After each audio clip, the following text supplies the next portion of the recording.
Why beautiful people are often selfish. Have you ever met them? The person who walks into a room and seems to bend the light around them. Their features are harmonious, their smile effortless, their presence captivating. Society, from a very young age, has told them they are beautiful and has treated them accordingly. There's a certain magic to them, an aura that makes you want to be near them, to earn their approval. But then, as you get closer, perhaps you felt it, a subtle, yet undeniable chill. An interaction that leaves you feeling small. A choice they make that is so profoundly self-serving it takes your breath away. And you're left with a confusing, unsettling question. How can someone who looks so good on the outside behave so poorly? Is it that beauty is only skin deep? A beautiful facade hiding a selfish core? Or is there something more complex at play? A story about them and about us that we have failed to understand. This question isn't just about them. It's about the very nature of beauty, privilege, and the intricate ways our environment shapes our character. We often find ourselves caught between two conflicting ideas. On one hand, there's the deeply ingrained fairy tale notion, the beautiful is good stereotype. We see a beautiful person, and our minds leap to conclusions. They must be kind, intelligent, happy, and generous. We project a whole constellation of virtues onto them based on the symmetry of their face. Yet, our real-life experiences often provide painful counter-evidence. We see the celebrated actor who is notoriously difficult, the stunning colleague who takes credit for others' work, the charming date who reveals a shocking lack of empathy. It feels like a betrayal, a glitch in the social code we thought we understood. This dissonance, this gap between what we expect beauty to be and what it sometimes is, can be profoundly disillusioning.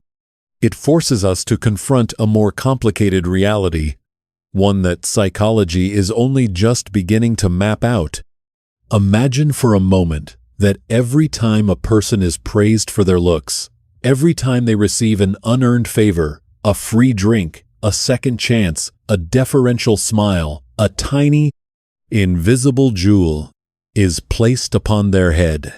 At first, it's nothing, but over a lifetime, these jewels coalesce, forming a magnificent, yet unseen crown.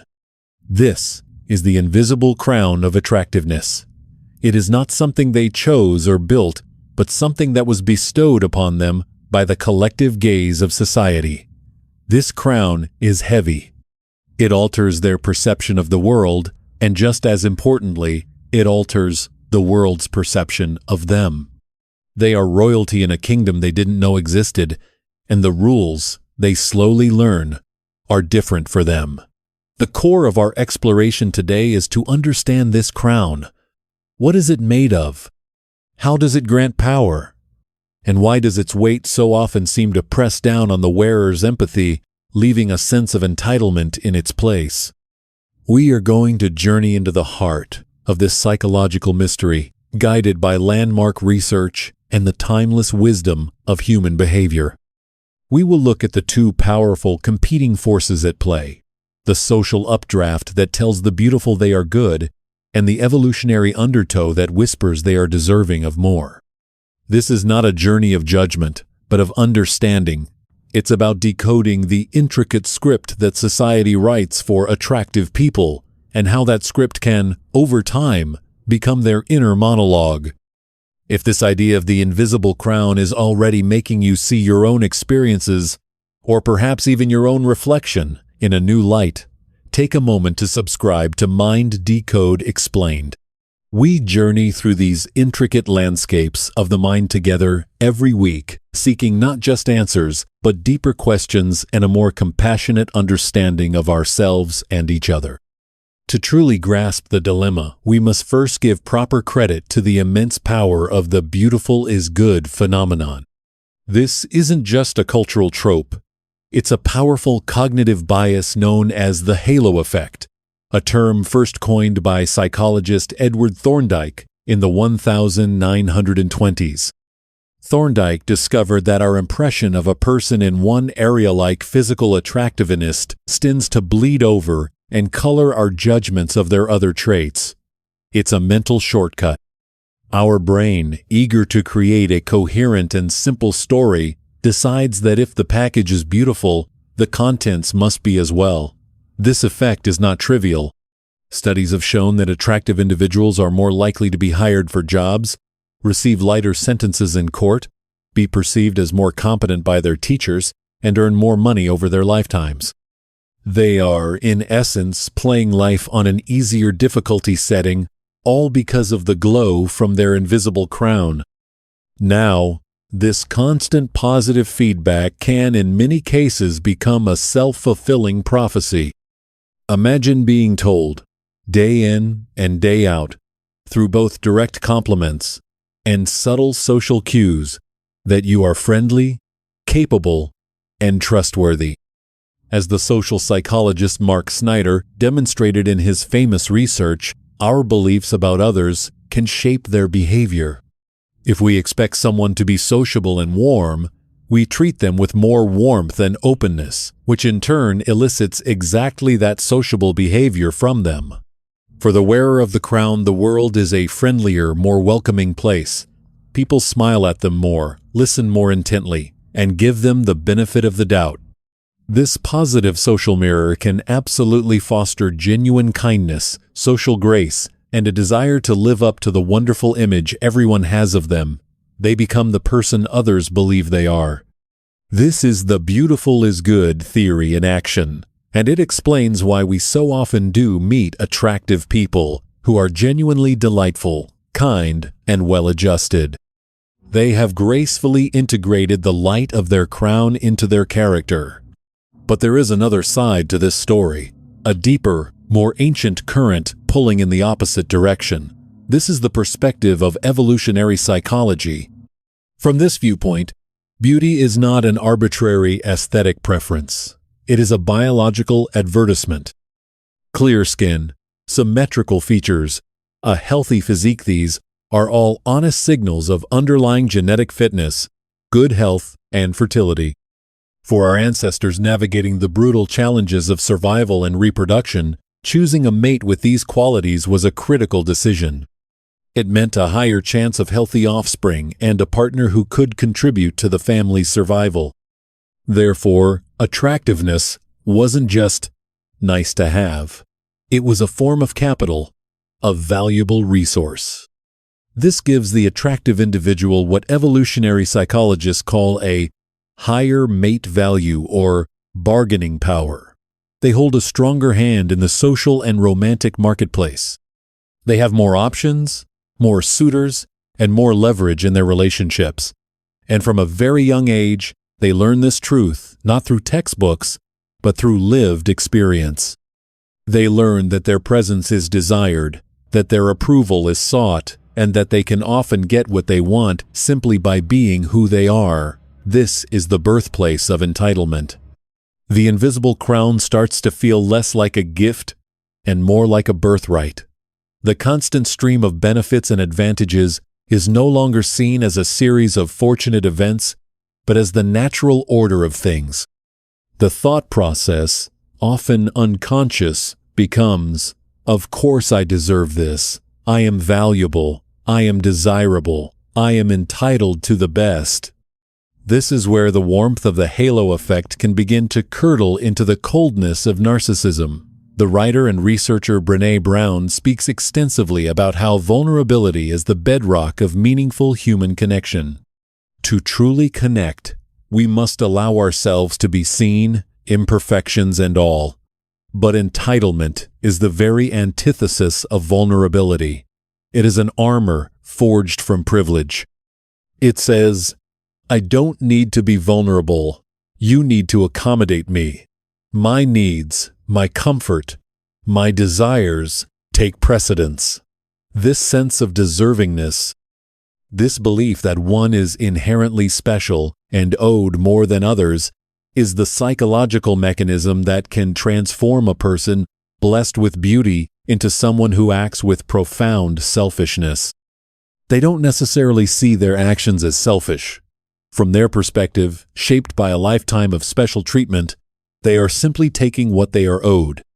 So, we have two powerful narratives: the halo effect, suggesting beauty fosters goodness, and the evolutionary perspective, arguing it breeds entitlement and selfishness. Which one holds more weight? For a long time, this was a matter of debate, anecdotal evidence, and conflicting smaller studies. But recently, a team of researchers led by Tang, Zhang, and their colleagues decided to systematically investigate this very question. They embarked on a series of 5 fascinating studies published in the journal Evolution and Human Behavior to discover whether physical attractiveness reliably predicts altruistic or selfish behavior. Their findings provide the clearest and most compelling look yet at what truly goes on beneath the invisible crown. The researchers set out with a clear objective: to test the relationship between a person's self-perceived attractiveness and their tendency towards selfishness, and to see if a sense of entitlement was the missing link between the two. Their investigation was thorough, involving over 300 participants from 2 different cultures, American adults sourced from an online platform, and Chinese university students. This cross-cultural approach is vital, as it helps to determine if the findings are a universal aspect of human psychology or specific to one culture. They didn't just ask people if they were selfish, they measured it in clever ways, looking at both selfish behavioral intentions, what people said they would do, and actual selfish behavior, what they did when faced with a real choice. In the first study, the methodology was straightforward. Participants rated their own physical attractiveness. Then, they completed questionnaires designed to measure their sense of entitlement, gauging how much they agreed with statements like, "I honestly feel I'm more deserving than others." Finally, they were presented with scenarios and asked how they would act, which determined their level of selfish intent. The results were a clear first step. The more attractive people rated themselves, the higher they scored on the entitlement scale. And this heightened sense of entitlement, in turn, fully explained their increased tendency to make selfish choices. It wasn't that beauty directly caused selfishness. Rather, beauty fostered a sense of entitlement, and that entitlement was the engine driving selfish intentions. The invisible crown wasn't just for show, it was actively shaping their decisions. The second study aimed to see if this pattern held up with real behavior and in a different cultural context. They recruited Chinese university students and, instead of just asking about intentions, they gave them a task involving the distribution of a valuable resource, in this case, money. The participants had to decide how much to keep for themselves and how much to give to another, anonymous participant. The results powerfully echoed the first study. The students who rated themselves as more attractive kept significantly more of the money for themselves. Their actions mirrored the intentions of the American sample. And once again, the researchers found that this behavior was mediated by their sense of entitlement. The more attractive they felt, the more they felt they deserved. And so, the more they took. The influence of the crown, it seemed, was not just a Western phenomenon. It crossed cultural boundaries, dictating action, not just intention. But correlation, as any good scientist will tell you, is not causation. Did feeling beautiful cause the entitlement? Or were entitled people just more likely to think they were beautiful? To untangle this, the third study was ingeniously designed to manipulate the participants' sense of entitlement directly. The researchers used a writing prompt to temporarily make some participants feel a heightened sense of being special and deserving, while a control group did a neutral task. The results were striking. When the feeling of entitlement was artificially boosted, even people who had rated themselves as less attractive started to show the same selfish tendencies as their more attractive peers. It was like placing a temporary, psychological crown on their heads.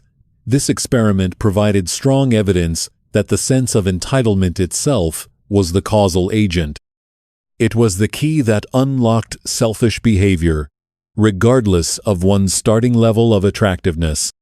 The final two studies, however, delivered the most nuanced and perhaps most important piece of the puzzle. The researchers wanted to know what happens when you make people feel more attractive. So, they used a clever manipulation. They had participants look at a series of photographs of either very unattractive or very attractive people.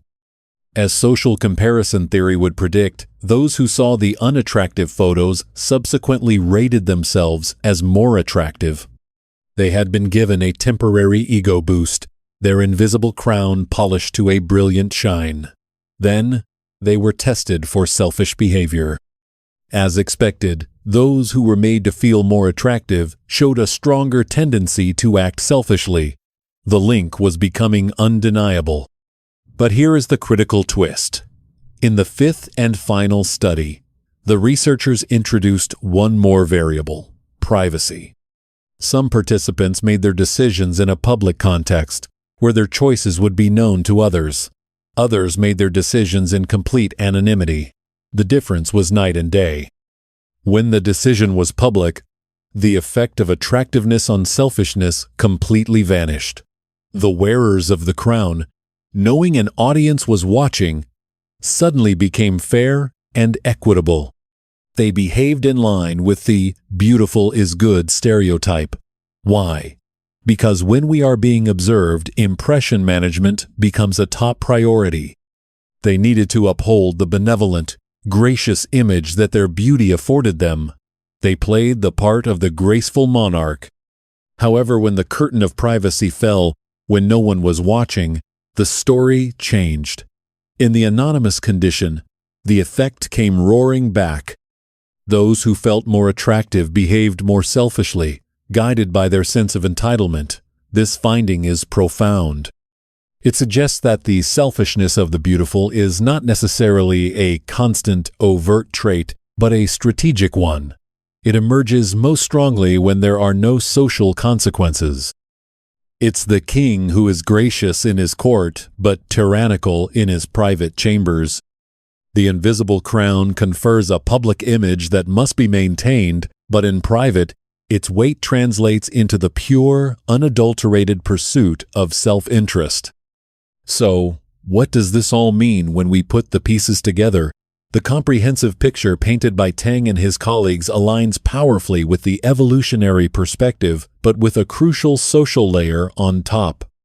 Beauty, as a marker of evolutionary fitness, does grant the wearer a higher social value and bargaining power. This, over a lifetime of feedback, cultivates a genuine, deep-seated sense of entitlement, a belief that they are deserving of more. This sense of entitlement is the primary psychological driver of selfish behavior. It's the internal monologue that justifies taking more and giving less. However, this is constantly checked and balanced by the immense social pressure of the halo effect. Attractive people are acutely aware, even if unconsciously, that they are expected to be good, kind, and generous. To violate this expectation publicly would be to tarnish the crown and lose the very social benefits it provides. This creates a fascinating duality in their behavior. In public, they are more likely to engage in strategic altruism, performing acts of kindness and fairness to manage their reputation and maintain their favorable social status. This behavior isn't necessarily fake in the sense of being malicious. It's a social strategy, one that many people use, but which is especially pronounced for those who have a pristine image to uphold. These are the behaviors that confirm our "beautiful is good" stereotypes. We see them being charming at a party or generous with a tip, and we think, they are as lovely on the inside as they are on the out.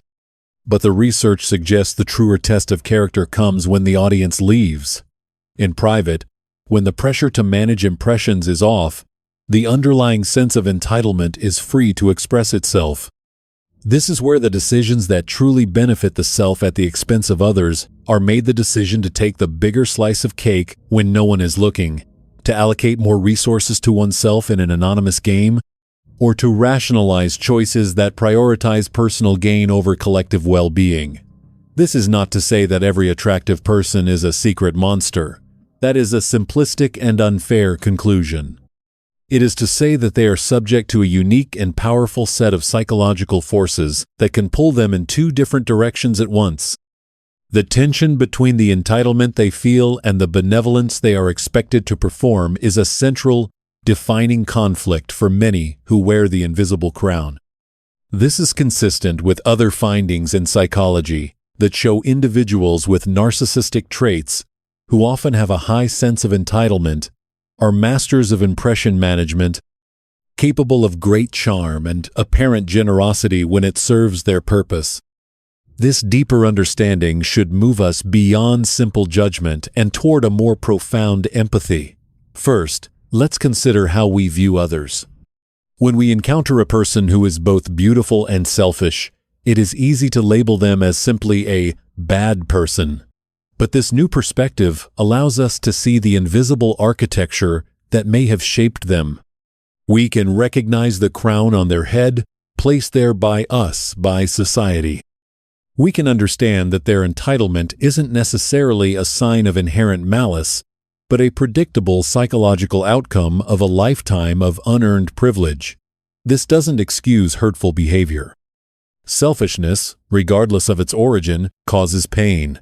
But understanding the root cause allows us to approach the situation with wisdom rather than just reactive anger. It allows us to see a human being caught in a complex psychological trap, not just a caricature.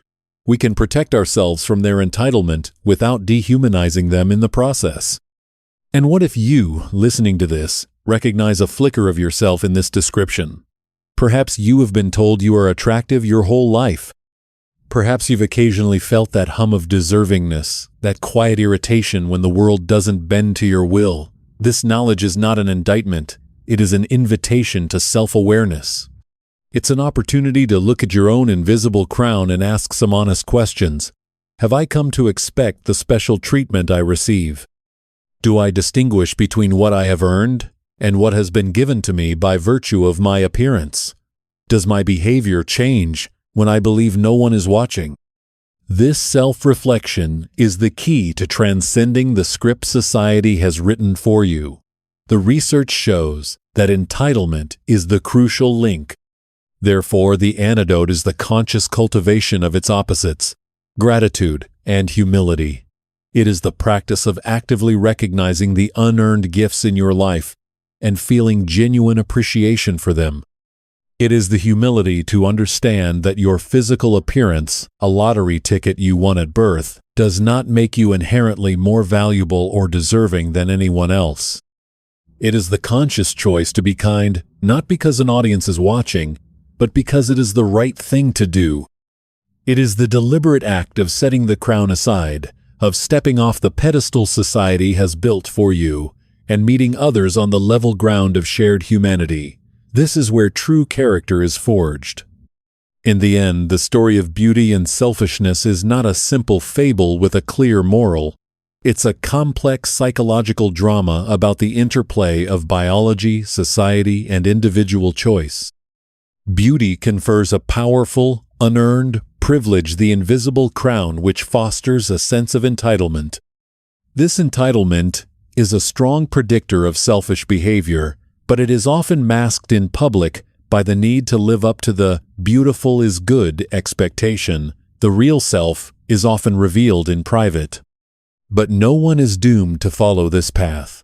For those of us who observe, this knowledge is a call for compassionate understanding. For those who wear the crown, it is a call to conscious self-awareness. The most beautiful thing of all is not a perfect face, but a person who, despite being handed every reason to feel entitled, chooses empathy. A person who understands the power of their crown and decides the most noble thing they can do is to never let its weight crush the kindness in their heart.